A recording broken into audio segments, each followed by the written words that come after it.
Este canto que acaban de ver, lo canta el trío Rayos de Luz y es un trío que lo llevamos varias veces a nuestra iglesia. Viven por aquí en el área. Los tres son de diferentes iglesias, diferentes denominaciones. Solamente el hermano Rudy Campos es bautista, es pastor de una iglesia bautista. Este himno en particular impactó mucho en los teenagers que teníamos en la iglesia. Y un día en un especial que les dábamos a ellos un domingo, pasaron un grupo de ellos, como 6 creo que eran, a tocar.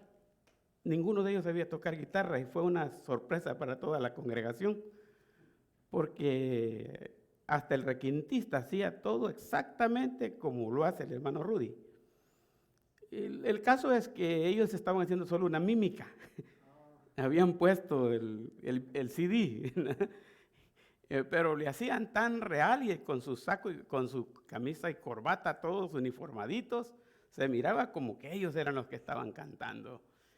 Y después del culto, una de las hermanas resultó por ahí diciendo que qué sorpresa, porque ella no sabía que los muchachos aprendieron a tocar así de rápido. Y le explicamos que no era cierto, que era una mímica. No, eso no se los creo. En el futuro, cuando Alex hizo su primer concierto ahí para presentarlo en high school, como proyecto de graduación de high school, hizo el concierto y la hermana fue y se sentó en la silla de enfrente. Este hermano Alex hoy no me va a engañar, yo quiero asegurarme que de verdad está tocando la guitarra, dice la hermana, ¿verdad? Pero eso era cierto, ya Alex ya había aprendido un poco y estaba tocando, ¿no? Para mí fue bastante difícil esta mañana porque el hermano Rudy Campos se nos fue con el Señor, el que toca el requinto.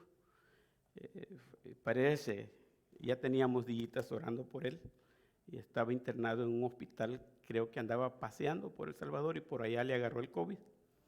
Ya tenía varios días que estaba mal y decían las noticias que estaba poniéndose peor. Así que hoy recibimos la noticia de que él partió con el Señor.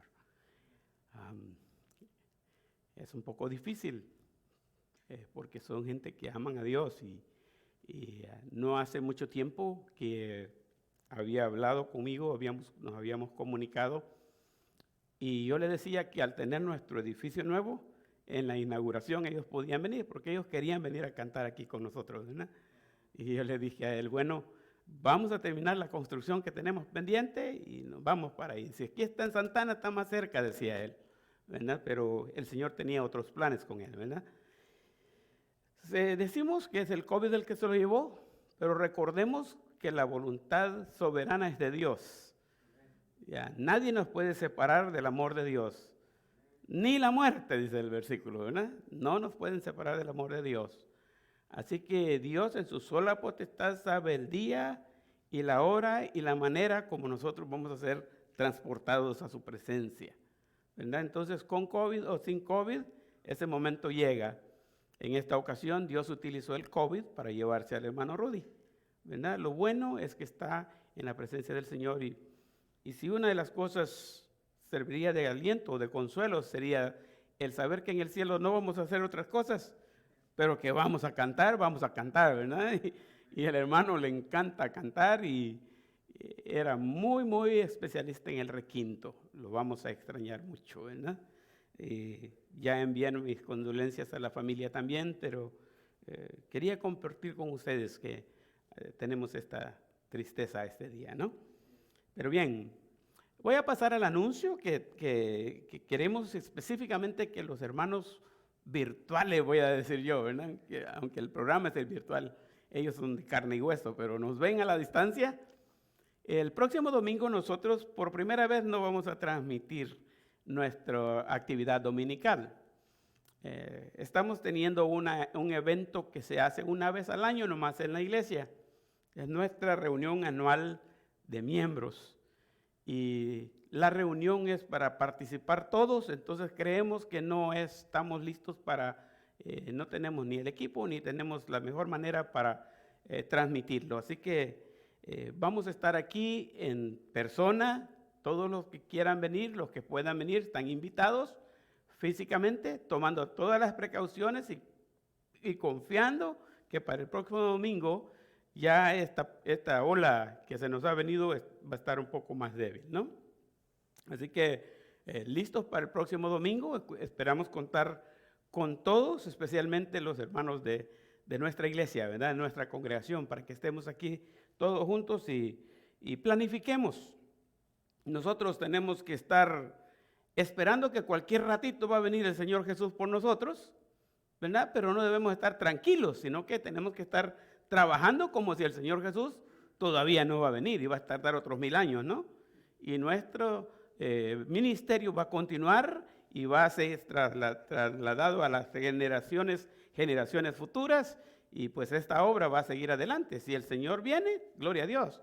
Y si el Señor todavía no viene, gloria a Dios, ¿verdad? Así que dice Pedro en sus cartas que Él no retarda su promesa como algunos lo tienen por tardanza, sino que es paciente, no queriendo que ninguno se pierda, sino que todos vengan al conocimiento de Dios.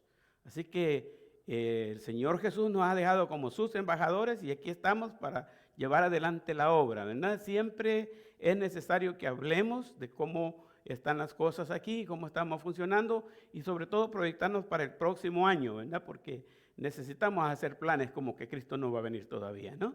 ¿Verdad? Así que les esperamos a todos, vamos a estar aquí, queremos comenzar a registrar las personas que entran. Vamos a tener ahí un libro para poner su nombre, queremos tener récord de los que están con nosotros ese día y vamos a tener un evento especial, un programa especial. Hermano Andrés no va a dar la clase que acostumbra dar los domingos, ¿verdad? Pero va a dar otro tema que va a ser la continuidad o como el cierre de lo que hemos estado hablando ahorita sobre el ministerio o el privilegio de dar, ¿verdad? Él no lo va a hacer a las 10 de la mañana esta vez, ¿verdad? Ahora lo va a hacer un poquito después de las 11.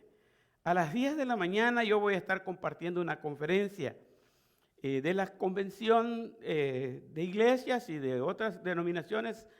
Ha habido mucha inquietud en los hermanos que pertenecen a esas iglesias acerca de lo que está pasando con el COVID y por qué algunas iglesias cierran y otras iglesias no. Y recientemente teníamos esa plática con mi hermano Pedro aquí afuera. Y es bastante común en diferentes iglesias, está pasando esa incógnita. Y entonces yo voy a estar dando lo que le llamo el COVID-19 en la profecía bíblica, según nosotros lo predicamos, ¿verdad? Entonces yo voy a hablar de profecía el próximo domingo a las 10 de la mañana. Así que yo voy a abrir el evento después de la registración a las 10 de la mañana. Yo voy a dar ese tema que tiene que ver con profecía y luego vamos a tomar un descansito, 11:10, el hermano Andrés va a entrar con su tema, el privilegio de dar, ¿verdad? Vamos a tener un almuerzo aquí juntos, pero no revueltos, ¿verdad? Porque estamos otra vez con las precauciones que requiere la situación. Y después del almuerzo vamos a hablar un poco de negocios, ¿verdad? Para ver cómo están nuestras finanzas. Y bueno, esperamos que Dios nos va a bendecir, nos va a prosperar como es su promesa, ¿no? Así que ahí estamos, ¿verdad?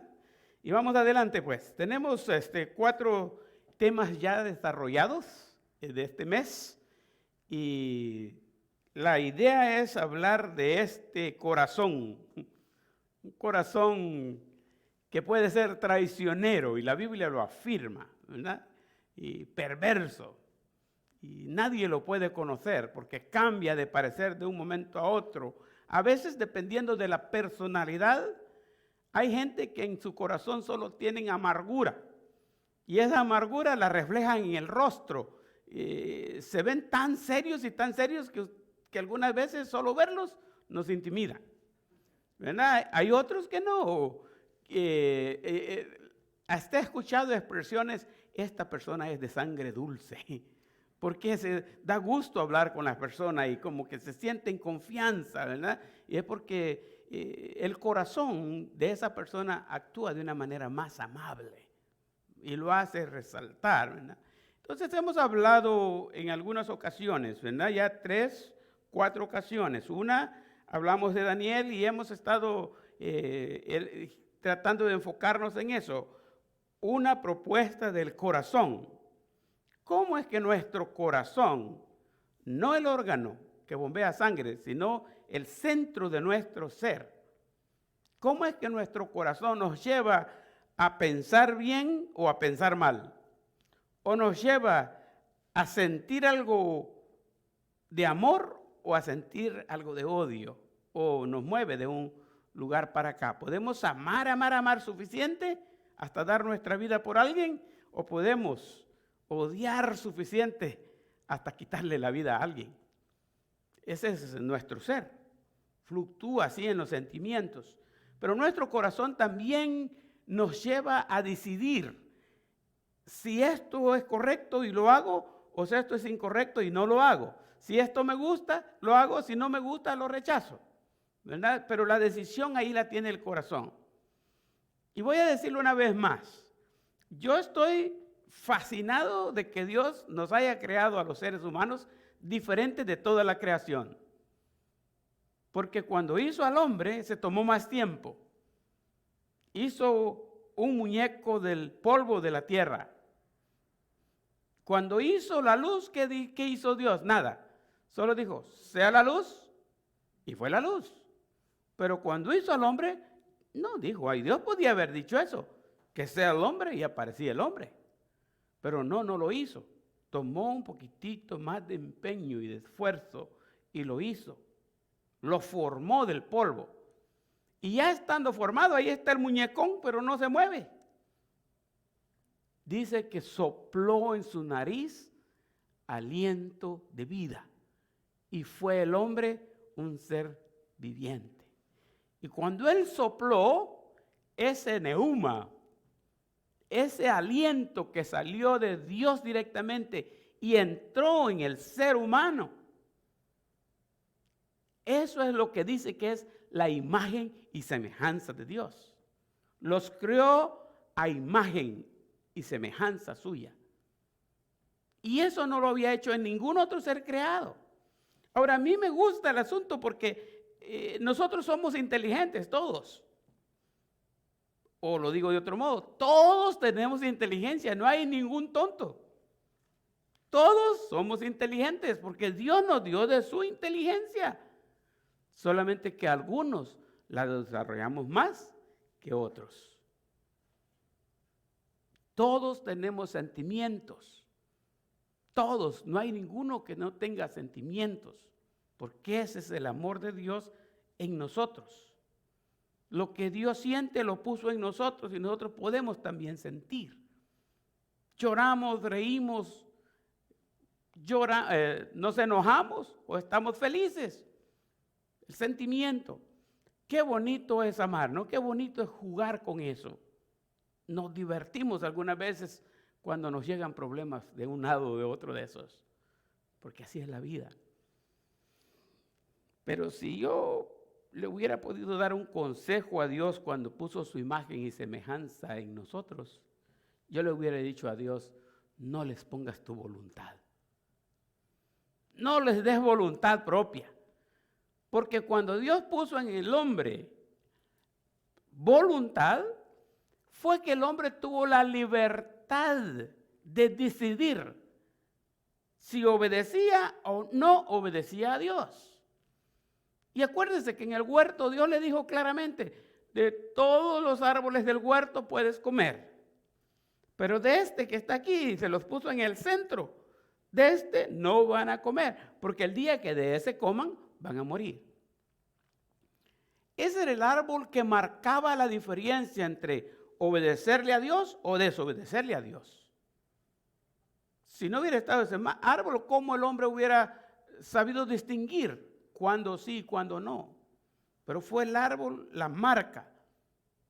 El árbol en sí no tenía nada especial, pero sí era una señal de que el hombre iba a respetar la soberanía absoluta de Dios. Y en uno de los temas que compartí los llevé al tiempo de hoy. No tenemos un árbol ahora. ¿Cómo sabemos ahora si obedecemos o no obedecemos a Dios? Bueno, hay varias maneras. Le voy a dar dos importantes. Para el que no tiene a Cristo en su corazón, la decisión de aceptar o no aceptar a Jesucristo está ahí. Obedece el llamado de Dios de recibir la salvación por fe y por gracia y la vida eterna en ese paquete, o rechaza. Y San Juan 3:36 dice, el que tiene al Hijo tiene la vida. El que recibe al Hijo recibe la vida eterna. Pero el que rechaza al Hijo no verá la vida, sino que la ira de Dios está sobre él. Ahí hay una señal de obediencia marcada en Jesucristo por fe. En el área práctica hay otra señal de obediencia. Para los que ya somos cristianos, no es que porque ya recibimos a Cristo ya podemos vivir, como decía el hermano hoy en el estudio, como nos da la gana. No, ya recibimos a Jesucristo. Ahora tenemos nosotros que seguir unos parámetros para mostrar que de verdad Cristo vive en nosotros. No para ser salvos, sino porque somos salvos. Ahora, en el cristiano, aun cuando muchos no lo ven así, y aun cuando muchos lo usan como una excusa, se limpian así de fácil, yo encuentro que la mejor manera de demostrar que obedecemos o desobedecemos a Dios es el diezmo. Porque Dios dijo así claramente en su palabra. El 10%, el diezmo es del Señor. El 100% que nosotros recibimos, no importa de dónde venga o cuánto sea o cuántas veces recibimos en el mes, el 10% pertenece al Señor. Y por eso es que yo estaba mencionando cuando hablé de esto, que el diezmo no lo tenemos que dar. ¿Verdad que no? Ya lo entendimos eso. El diezmo no lo tenemos que dar. Si usted está dando el diezmo, está equivocado, porque no hay que darlo. ¿Por qué? Porque nosotros damos lo que es de nosotros. No puedo dar yo algo que no es mío. Y el diezmo no es mío. Por eso es que en la Biblia no va a encontrar que hay que dar el diezmo, pero si dice traer los diezmos. Los diezmos sí hay que traerlos.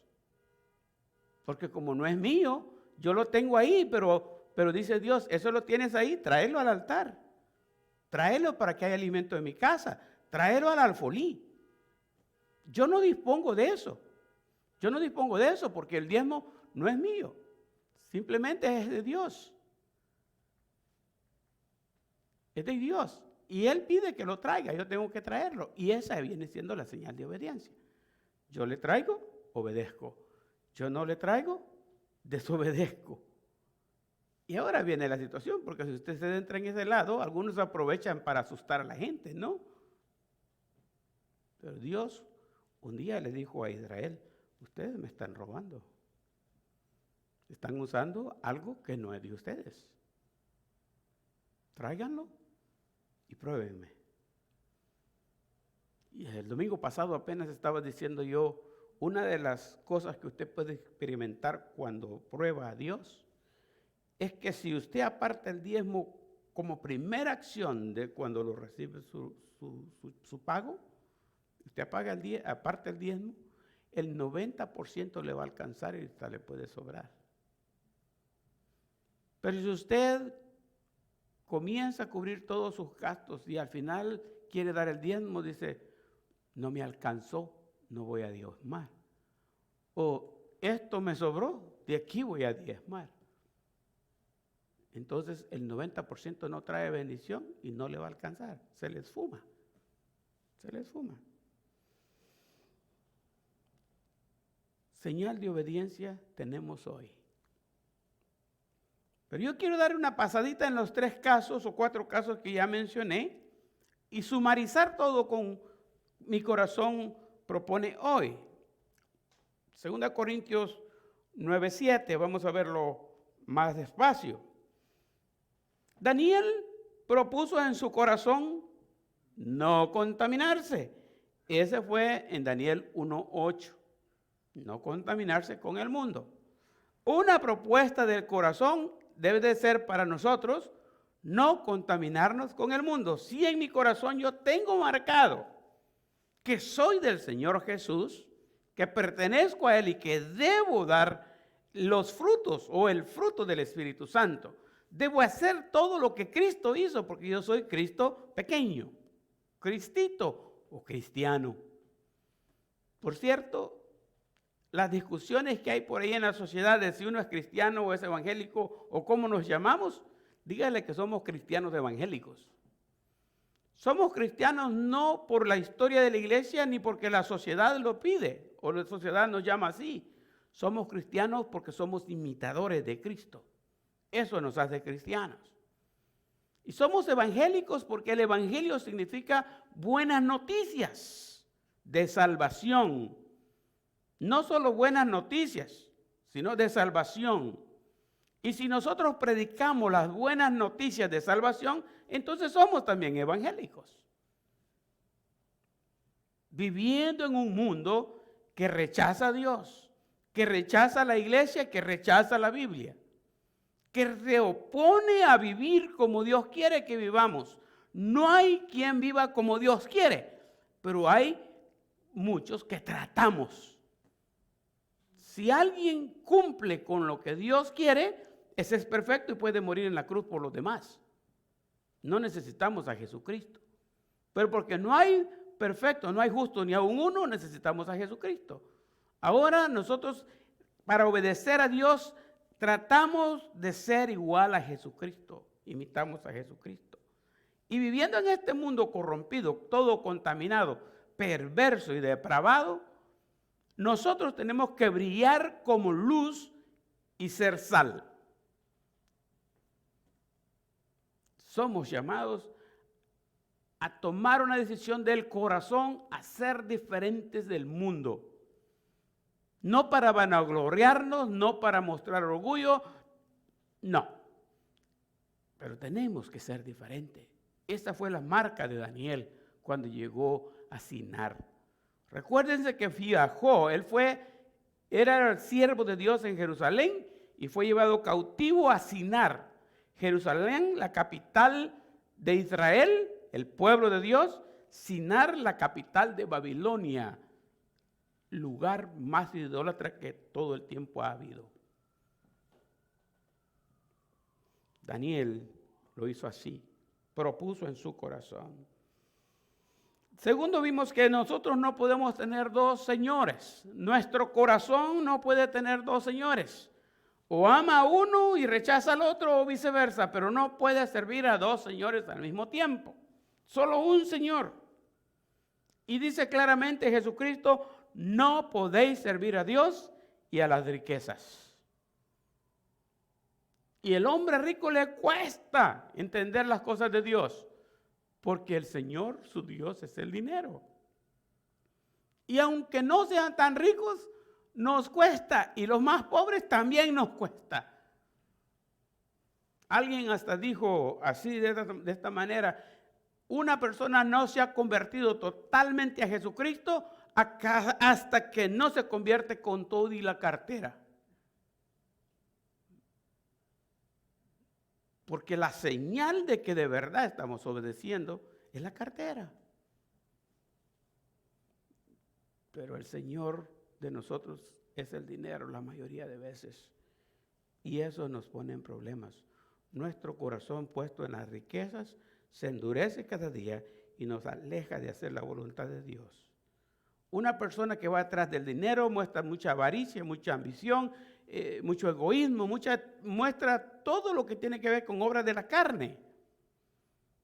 Y cuando tiene que ver con mostrar buena voluntad y enseñar misericordia con el prójimo, con los seres queridos o con los vecinos o con los inmigrantes o con quien sea, su corazón está duro, porque todo lo que mira es billetes.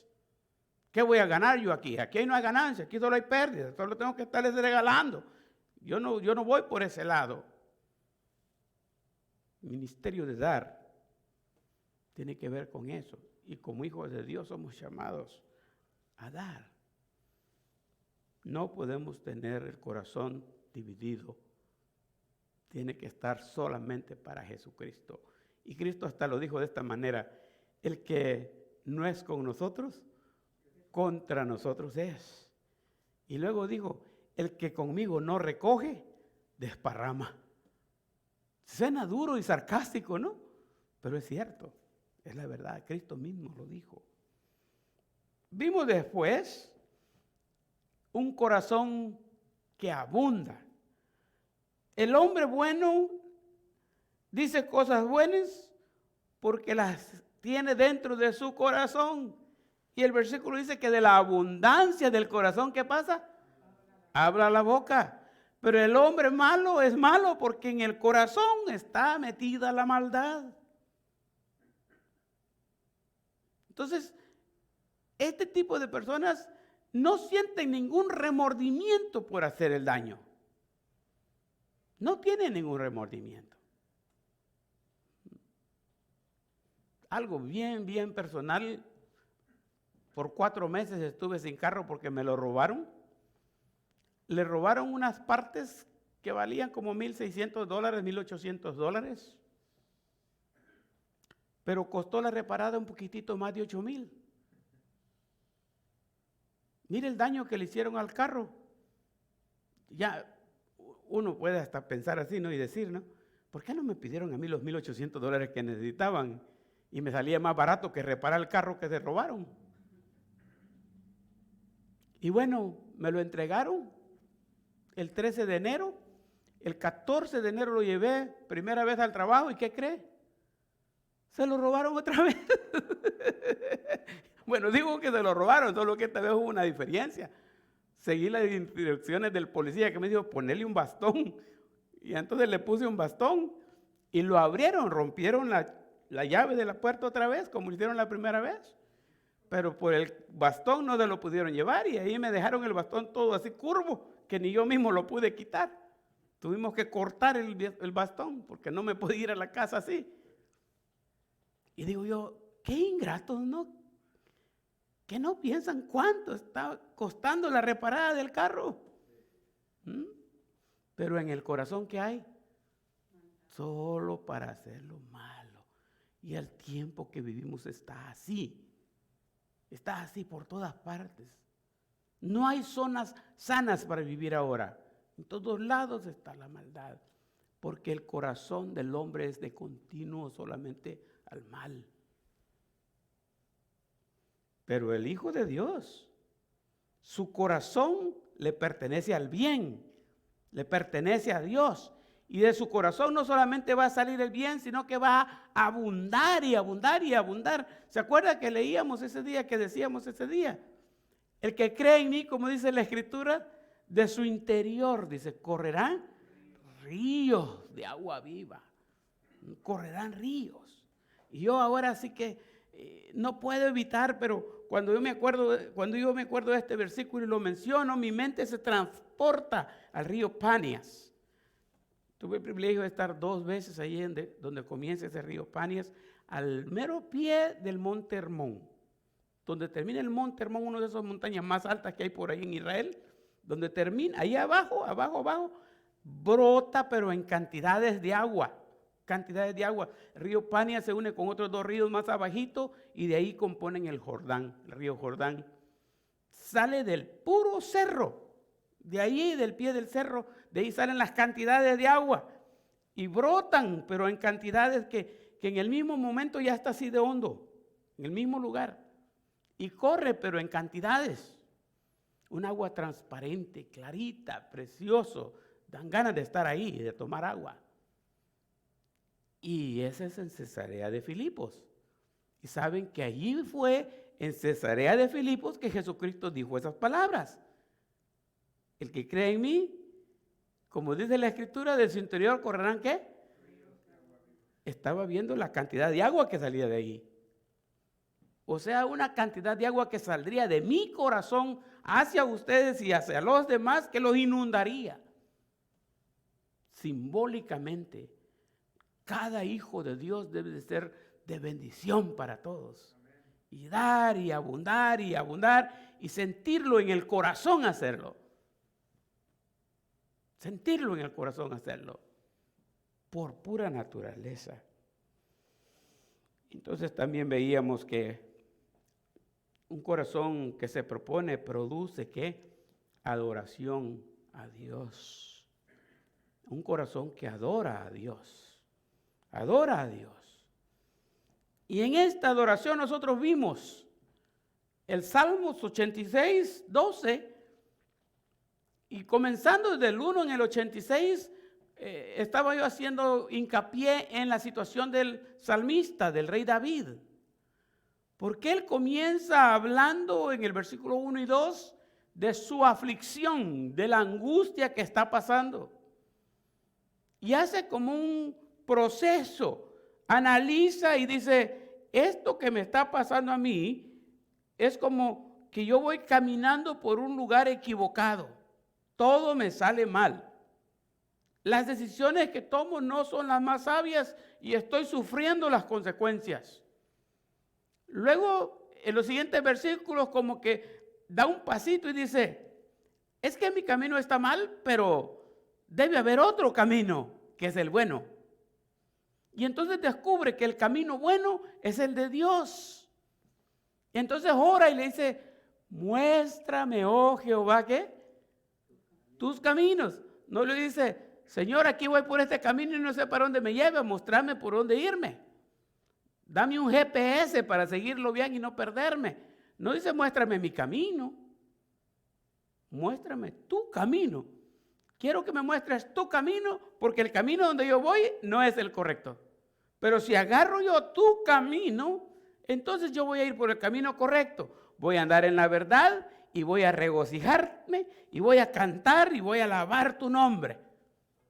Mire, comienza en aflicción y en camino equivocado y termina en alegría y alabando y glorificando a Dios en el camino correcto, el camino del Señor. Andar en el camino del Señor produce alabanza, produce alegría. Es andar en happy face todo el tiempo, ¿no? Entonces, usted mira a alguien con el rostro amargado y dice, ¿tiene Cristo o no tiene Cristo? Oh, es su personalidad. Ah, bueno, es su personalidad, está bien. Pero si no, hay que enseñarle el camino del Señor. Porque hay gozo, hay paz, hay paciencia, hay benignidad, hay bondad, hay mansedumbre, hay templanza. Vamos por el camino del Señor.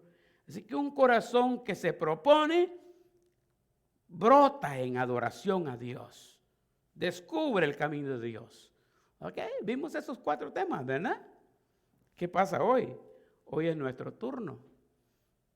Tal vez en estos 4 temas ya hemos sido confrontados con nuestro corazón o ya descubrimos algunas cosas que quizás no estaban muy bien hechas. Tal vez que ya hicimos algunos ajustes. Pero ahora este día es nuestro turno. Porque en 2 Corintios 9, 7 dice, cada uno dé conforme propuso en su corazón. No con tristeza ni por necesidad, porque Dios ama al que da con alegría. Ahora viene a tocar nuestro corazón. Olvidémonos del corazón de David. Olvidémonos de Adán y Eva. Olvidémonos de Daniel. Enfoquémonos ahora en nosotros mismos. ¿Cómo estamos nosotros? Yo ocupé los versículos 6 al 8 y lo escribí aquí. No sé si alcanzan a leerlo, pero yo lo voy a leer para ustedes. En la Nueva Traducción Viviente, este pasaje dice de esta manera, el versículo 6. Recuerden lo siguiente, un agricultor que siembra solo unas cuantas semillas obtendrá una cosecha pequeña. Pero el que siembra abundantemente obtendrá una cosecha más corta, ¿no? El que siembra escasamente, escasamente segará. Que siembra abundantemente, abundantemente segará.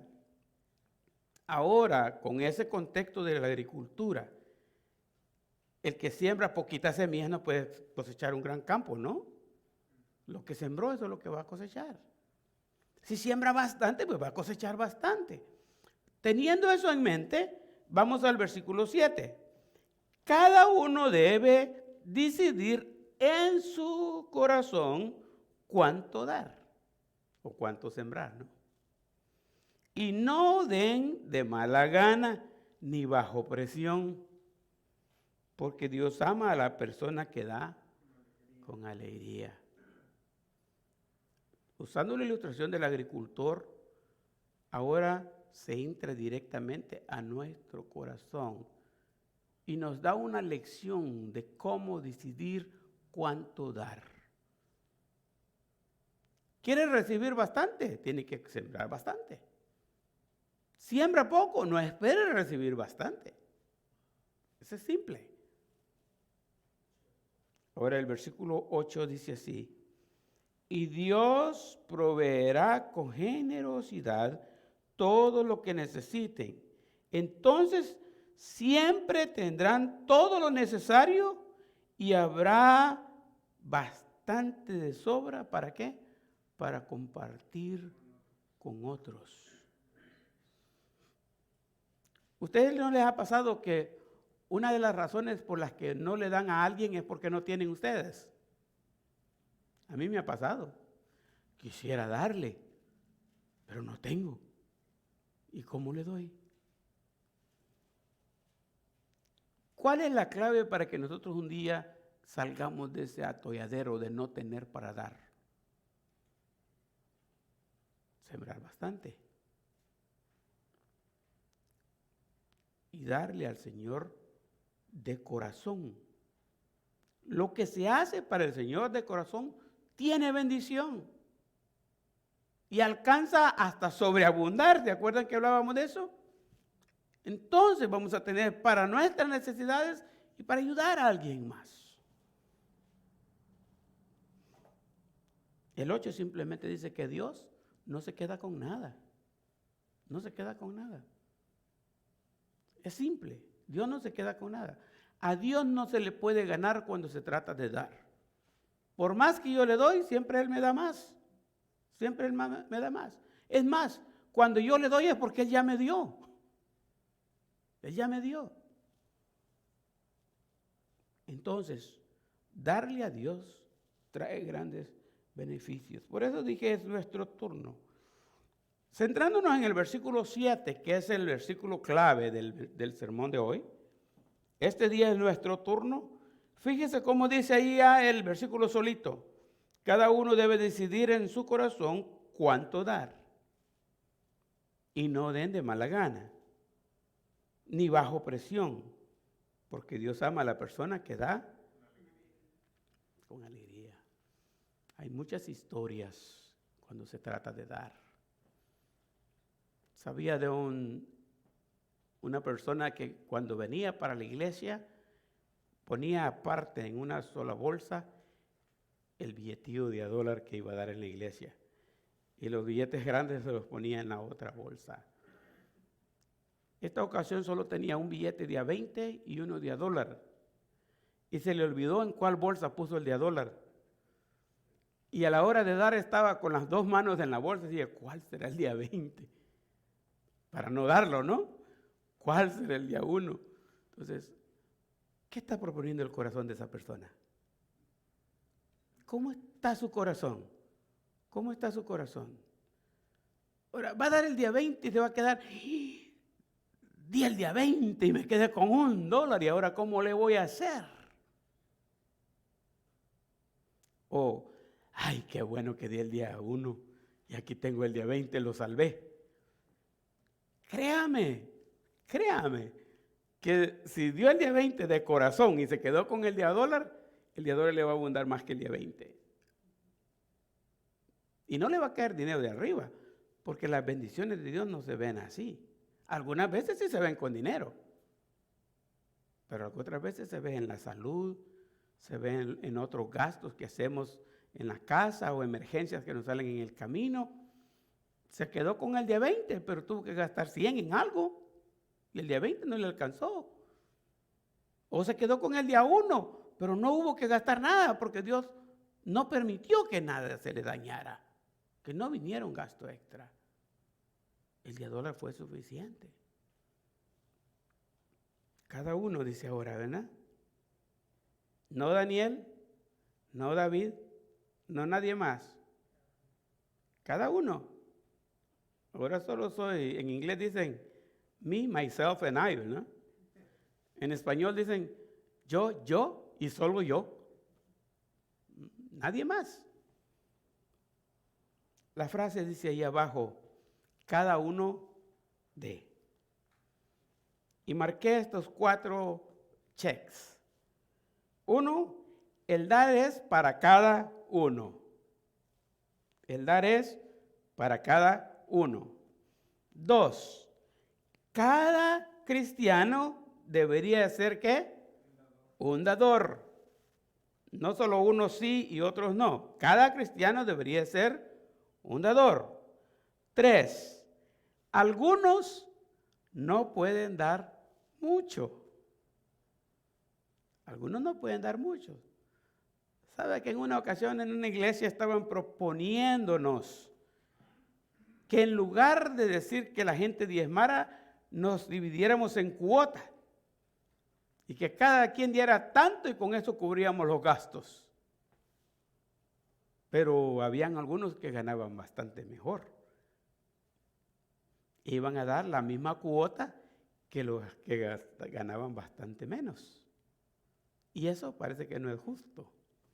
Y Dios, como es justo, Él dijo, no, ninguno da más que otro. Todos van a dar el 10%. 10%. ¿Y cuánto es el 10% de 1000? Tanto. ¿Y cuánto es el 10% de 100? Pues tanto. Y si usted solo agarró $10 en la semana, ¿cuánto es el 10%? Según gana, así es el diezmo. Y al final es muy importante que ¿qué? Que todos den. Que todos den. Es muy importante, porque somos el cuerpo de Cristo. Y nos ayudamos uno con otro y todos servimos al mismo Cristo. El dar nos identifica como verdaderos hijos de Dios, que estamos tratando de hacer su voluntad. Cada uno, cada uno. Algunas veces o algunas personas incluso acostumbran que en casa, aunque no trabajen, diezmen de lo que reciben en la semana. Mi abuelita nos daba 5 centavos a nosotros.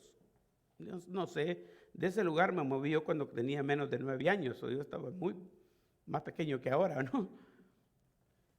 Y cuando íbamos a la iglesia, íbamos corriendo porque ahí estaba la casa de la abuelita en el paso. Y entrábamos a la casa a saludar a la abuelita, pero ya sabíamos que 5 centavos nos iba a dar a cada uno. Ella no trabajaba, pero vendía huevos que las gallinas ponían. Y de esos huevos que la gallina ponía, nos guardaba los 5 centavos a cada uno. Y nos decía, estos 2 son para comprar dulces. Este centavo es para la ofrenda de la dominical y este centavo es el diezmo. Nos daba 5 centavos y todavía nos decía cómo gastar los 5 centavos. Ahora, en aquel entonces, con 2 centavos compraba una bolsita de dulce grandecita. Era bastante valor. Hoy ya no. La bolsa de dulce vale $5. Todo cambia. Pero ahí está un principio ya de dar. Desde ahí. Cuando los niños van a la escuela, de lo que se les da para la escuela, el diezmo. Mucha gente tiene una disciplina tremenda que desde niños comienzan a educar a su familia por el diezmo. Bueno, hasta ese punto nosotros no llegamos, ¿no? Exigir no se exige. ¿Se acuerdan que hemos hablado de eso bastante? El diezmo no se exige y vamos a ir para ahí, ¿verdad? Entonces, 4 cosas. El dar es para cada uno. 2, cada cristiano debería ser un dador. 3, algunos no pueden dar muchos, pero 4, es muy importante que todos den. Segundo punto. La frase dice aquí, como propuso en su corazón. Entonces, otras 4 líneas. 1, debe ser motivado por su propio corazón. Es que hay 2 cosas que nos motivan a nosotros, la mente y el corazón. Esto de aquí es efímero, Eso que dicen, qué bonito estuvo el sermón, es de la mente. Pero esos que dicen, esto lo hago desde que aprendí aquel sermón, ese es del corazón. Porque el corazón lo va a llevar a la acción y va a hacer cambios. Mientras todo el mensaje, todo quede aquí en la mente, va a regresar y va a decir, no le hago caso. Pero si el mensaje entra al corazón, entonces la cosa cambia. Así que debe ser motivado por su propio corazón. Mientras que su corazón no lo motive, lo que da no está correcto. 2. Nunca debe de ser forzado o manipulado. Hay gente que es experta en manipular a otra gente. Y tienen la habilidad de manipular a gente que tiene dinero.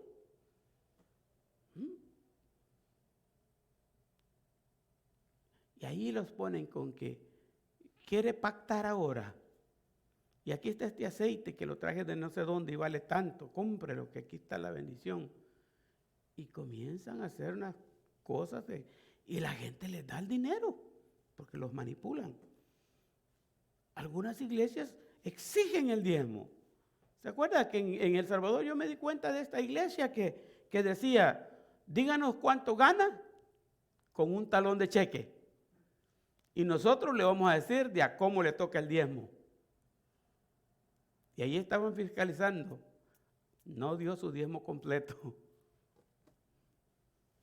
Y exigen y manipulan a la gente para recoger el dinero que ellos quieren. Al final, eso no es así.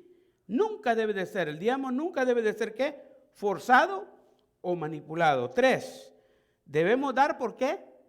Porque queremos dar, es voluntario. El corazón debe quererlo. Debe quererlo. Y 3, nuestro dar revela lo que nuestro corazón propuso. Si un día usted se encuentra con alguien que está seguro que nunca ha dado ni un 5 para la obra o para el ministerio, ¿por qué será? Porque su corazón le ha propuesto que no dé. Y en su corazón está propuesto que no va a dar. Y por más que se le ponga Biblia y que se le diga que aquí, que esta necesidad, que lo otro, su corazón simplemente dice no. La gente ya tiene hecho eso. Debe ser propuesto en el corazón de cada persona. Acuérdense que es de cada uno, ¿no? Cada quien tiene su propio corazón y propone de esa manera. Tercera parte del versículo dice, no con tristeza ni por necesidad.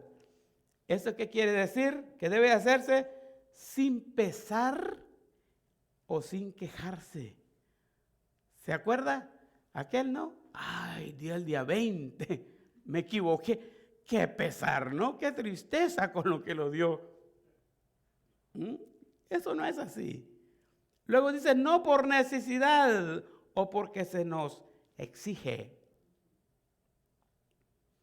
Porque si nosotros damos algo porque necesitamos y estamos interesados en recibir algo a cambio, es peligroso. Y si damos porque se nos exige, nosotros no vamos a estar alegres al dar. 3, este es muy diferente a ¿qué? Sí. Y ahí no nos quejamos mucho. Ahí no hacemos muchos complaints, dicen en inglés, ¿verdad? Sí. Cuando tenemos que pagar impuestos, ahí sí nos dicen cuánto ganó en el año. ¿Cuánto ganó en el año? Bueno, esto le toca. Ay, vieran mi rostro cuando estoy haciendo los taxes y pongo lo que gané aquí y subió esto. Y le pongo otro y sigue subiendo y esto no baja. Y vienen las deducciones y yo quiero que baje con las deducciones y no baja, y no baja. Y al final, ahí viene el mazo, hay que darlo. Y que no se juega con el IRS, es lo peor. Es terrible, es terrible. Hay que pagarlo. Okay. En la iglesia no estamos cobrando taxes, no son impuestos, ¿no? Ahora fíjese. En el Social Security de Estados Unidos, pagamos el 15% de nuestro ingreso mensual al Social Security. 15% de nuestro ingreso va al Social Security. ¿Lo quiera dar o no lo quiera dar? Tiene que pagarlo. Con tristeza o sin tristeza, tiene que pagarlo. Y lo damos. Pero en la iglesia, ¿cuánto nos piden? El 10%. Y no nos lo exigen. Y entonces, como no lo exigen, no lo damos. O algunas veces sí, otras veces no hay constancia. O damos un poco, una parte, la otra parte no, como tipo Ananías y Zafira, ¿no? Lo último dice, el dar es una manera bíblica. Yo puse ahí es dar, pero ese es un error de la computadora, voy a decir yo, ¿no? Era una L en vez de la S. El dar de una manera bíblica. No es una pregunta, es una afirmación. Busquemos cómo dice la Biblia y así lo vamos a dar. Esa es la idea. No por tristeza, no con tristeza, ni por necesidad. La última parte solo tengo 2 afirmaciones. La última parte dice, porque Dios ama, ¿qué? Al dador alegre. Dios ama al dador alegre. Porque Dios ama al que da con alegría. Entonces dice debemos dar de una manera feliz, porque así es como Dios da. Dios nos da de una manera feliz, sin reclamo, sin murmuraciones. Él simplemente nos da. Segundo, si el dar viene de un corazón alegre, ¿qué va a producir? Un corazón alegre. Por eso es que nosotros los cristianos andamos alegres todo el tiempo, ¿verdad? Porque damos. No hay mejor satisfacción que la que uno recibe cuando ha dado algo. Y ese alguien ha sido impactado con ese algo. ¡Qué alegría! ¡Qué felicidad! Vamos cerrando entonces. Cuando nuestro dar está equivocado. Yo quisiera dejarlo con un pensamiento positivo y lo que quisiera es que visiten el arca de la ofrenda al final del culto, ¿verdad? Pero quiero al mismo tiempo remarcar estas 2 cosas que son peligrosas a la hora de dar. No hay que dar presionado por la opinión pública. No hay que dar por remordimiento de conciencia. Son peligrosos esas 2 áreas. La presión pública tiene que ver con como diría mi papá, el qué dirán los demás. El qué dirán los demás. Mucha gente que tiene intereses políticos acostumbra a eso. Van y llaman a las cámaras de televisión y les dicen, miren cuánto di para esta obra, para que el mundo entero vote por ellos en la elección. Ellos dan porque les conviene y porque quieren jalar la atención de los demás. O algunas veces dan porque la gente los está viendo. ¿Daría o no daría? Yo quiero ver si es cierto que da. Y porque la gente está viendo si doy o no doy, pues termino dando. Eso no es así. Interesante, en la iglesia tuvimos una situación de que los niños de nuestra iglesia se nos crecieron, pero una hermana de la iglesia salió embarazada en un tiempo cuando no habían más niños, era el único niño de la iglesia. Y el niño andaba en todos los cultos y se educó con los adultos como que él fuera un adulto, porque no habían más niños de la iglesia. Y los lunes, que era la hora de la oración, de momento me dijo, pastor, ¿puedo recoger yo la ofrenda? El niño estaba bien pequeñito, apenas hablaba. Y le dije, claro que sí, pásale. Y le di el plato de la ofrenda. Y se paraba ahí al frente y la mamá de él oraba. Él repetía la oración de la mamá y a él iba y recogía la ofrenda en el grupo que estaba en la oración. Pues cada vez nos hacía reír.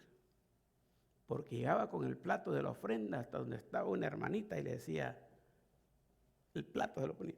Usted no ha caído, hermana, cáigale. Otro día venía ya con el plato para enfrente y dice, puras monedas dieron hoy, ¿verdad? Nos hacía reír mucho él. Y la gente queda como, me descubrieron que yo no había dado nada, ¿no? Por este niño, ¿no? No es por presión, no es por el qué dirán los demás o el qué no dirán. No es así. Oh, había esta necesidad y con el diezmo mío hubiera alcanzado, pero no doy el diezmo. Ay, no, de hoy en adelante voy a comenzar. Es de remordimiento. No funciona así. Otra vez tiene que ser del corazón. Unas fotos que no se pueden publicar porque tienen derechos reservados. Pero en el templo habían lo que se conocía como el arca de las ofrendas. Y habían, al lado de la pared estaban los depósitos. Y había una caja abajo, obviamente, pero donde entraba el dinero era como un embudo.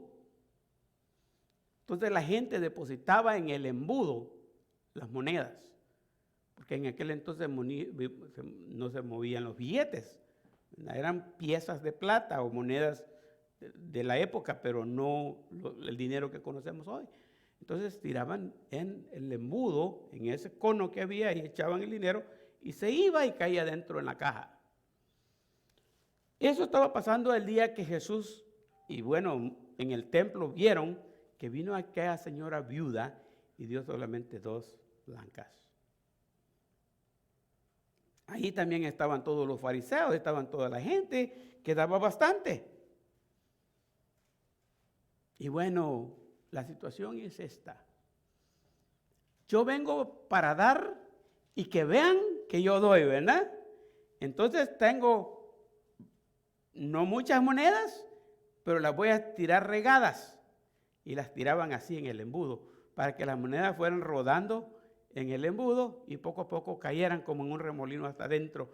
Y mientras más monedas tiraban, más ruido hacía. Y decía, ¿cuánto dio ese? Porque se oía y la cantidad que dio. Y los que querían impresionar, pues esa era la manera de impresionar, que daban bastante. Y por eso que Jesucristo un día les dijo hipócritas a ellos. Pero un día apareció esta señora que era una viuda y solamente dio 2 moneditas y ni ruido hizo el embudo. Y todo el mundo dijo, no dio nada quizás porque yo no oí ningún ruido. Y la lección que Jesús les dio ese día fue, todos los que dieron bastante dieron lo que les sobraba. Esta dio poquito, pero dio todo lo que tenía. Se fue sin ni un 5 a la casa. Y al mismo tiempo les dice él, les aseguro que esta que dio todo lo que tenía va a recibir más bendición que todos los que dieron lo que les sobraba. Así de simple. La viuda dio todo lo que tenía. Dice ahí el versículo, estando Jesús sentado delante del arca de la ofrenda, por eso es que yo le llamo aquello el arca. Estando Jesús sentado delante del arca de la ofrenda, miraba cómo el pueblo echaba dinero en el arca. Y muchos ricos echaban mucho. Y vino una viuda pobre y echó 2 blancas, o sea, un cuadrante, bien poquito. ¿Cuál es la actitud que usted tiene al dar? ¿Para que me vean o no? Cerramos. En conclusión, yo quiero decir estas 3 cosas. 1, Mateo 10:42 dice, y cualquiera que dé a uno de estos pequeñitos un vaso de agua fría solamente, por cuanto es discípulo, de cierto os digo que no perderá ¿qué? Si tan solo un vaso de agua damos, ese vaso de agua recibe recompensa de Dios. En letras negras escribí, Dios de recompensa materialmente y espiritualmente. De alguna manera, nuestra forma o nuestra disciplina de dar va a traer repercusiones si damos bien, vamos a ser bendecidos en lo material y vamos a ser bendecidos también en lo espiritual. En lo espiritual. Y luego cierro con ese pensamiento del versículo que leímos. Teniendo siempre, no dice teniendo de vez en cuando, teniendo siempre en todas las cosas, eso es algo más que papel higiénico, ¿eh? En todas las cosas, ¿qué? Todo lo suficiente. No dice que se va a hacer rico. Así que si alguien le dice, de $1,000 que Dios le va a dar 10,000 o 100,000, está mintiendo. Eso no dice la palabra. En todo va a tener lo suficiente. Y es interesante porque el hombre de Dios en una ocasión dijo, no me des mucho para que te abandone y no me des poco para que te blasfeme. Dame solamente ¿qué? Lo necesario. Lo necesario. ¿Cómo está su corazón hoy? Es el punto, ¿verdad? Ahí está la pregunta. ¿Cómo está su corazón hoy? Cada uno dé conforme propuso en su corazón. No con tristeza ni por necesidad, porque Dios ama al que da con alegría. Vamos a orar. Padre amado, te damos gracias por este tiempo que hemos tenido, por la bendición de estar en tu casa personalmente, físicamente con algunos hermanos, y por la bendición de a la manera virtual poder llegar a otros hogares, a otros lugares donde los hermanos y amigos nos pueden escuchar. Por favor, bendícenos a cada uno en nuestro lugar y permítenos hacer ajustes en nuestras vidas para que lo que hemos aprendido acerca de nuestro corazón en el mes de enero podamos ponerlo en práctica. Si antes lo hacíamos de una manera, encontremos que ese es nuestro propio camino, nuestra propia manera de ver las cosas. Que podamos tener una mente y un corazón dispuestos a moldearnos de tal modo que dejemos nuestro camino y nos encarrilemos en el camino que tú nos muestras, el cual es el verdadero. Por favor, Dios, ayúdanos. Esta semana la ponemos en tus manos otra vez. Confiamos que para el próximo domingo los demás hermanos que no han podido estar con nosotros podrán estar. Y confiamos, Dios, que los que están pasando por enfermedades o están quebrantados de salud, por favor, sé con ellos y suple lo necesario para ellos. Oramos ahorita por la familia del hermano Rudy Campos, por las iglesias que han sido afectadas, por las 3 familias de los hermanos del trío, que sin duda están ahorita sufriendo con dolor. Y confiamos, Dios, que hermano Rudy está contigo, porque su profesión de fe así lo afirmaba. Está en tu presencia, glorificando tu nombre ya, esperando el día de la resurrección. Ayúdanos para que su testimonio sirva de impacto para los demás y sirva de ejemplo para todos nosotros. Por favor, Señor, ayúdanos a confiar en ti y que podamos dar de lo mucho que tú nos das, no poco, sino lo mucho que nosotros podamos. Te lo agradecemos, te lo pedimos en el nombre de Cristo Jesús. Amén. Muy bien, hermanos, Dios nos bendiga. Estamos despedidos, ¿verdad? Nos vemos.